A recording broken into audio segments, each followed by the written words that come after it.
તો જય માતાજી મિત્રો, સ્વાગત છે આજના નવા વ્લોગ વિડીયોમાં. આજે બનાવવાના છે એકદમ તીખી તીખી ને તડકાદાર રજવાડી ખીચડી. ચાલો હવે બનાવીએ. તો લકડા લઈને આવી ગયા અમે બે. દેખો ચલો બધા લાયા મોટા મોટા. અને હવે ચૂલો હળગાવો, પછી ખીચડી મેલો. હેડો હેડો ઉપર. તો મિત્રો આપણે રજવાડી ખીચડી બનાવવા માટે બધો સામાન લઈ દીધો છે. આ છે આદુની ચટણી, આ છે તીખી ચટણી, અને આ છે બે પાપડના પેકેટ, અને આ છે બટાકા, અને આ છે ટમાટા, ને આ લઈ દીધા છે હવે વટોણા. તો હવે બધું ખોલીને બનાવવાનું ચાલુ કરીએ.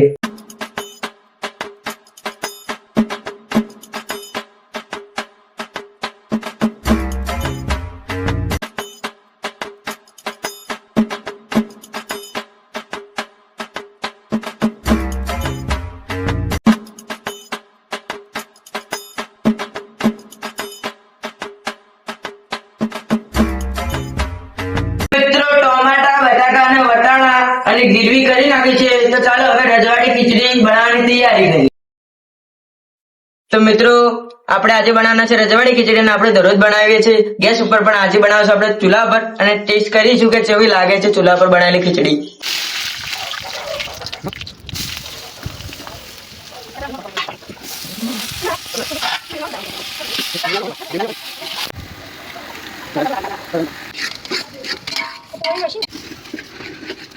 તો મિત્રો આપણી રજવાડી ખીચડી બનીને તૈયાર થઈ ગઈ છે, અને આ છે પાપડ, અને આ છે છાશ.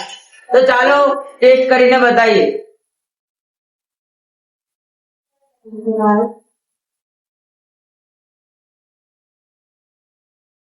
તો યુવરાજભાઈ ને પૂછ્યા આપણે કે ખીચડી કેવી બને. શી બની ખીચડી? મસ્ત આમ મજા આવે એવી? મજા આવે. એક કિલો તો ખાવ. આપણે યુવરાજભાઈ ને તો પૂછી ચૂક્યું કે કેવી બને ખીચડી. તો ચાલો હવે મહેન્દ્રભાઈ ને પૂછીએ. તો મિત્રો દેશી ચૂલા પર ખીચડી બનાવી એક નંબર બની. તમે પણ ઘરે ટ્રાય કરજો બનાવીને, ખતરનાક બની.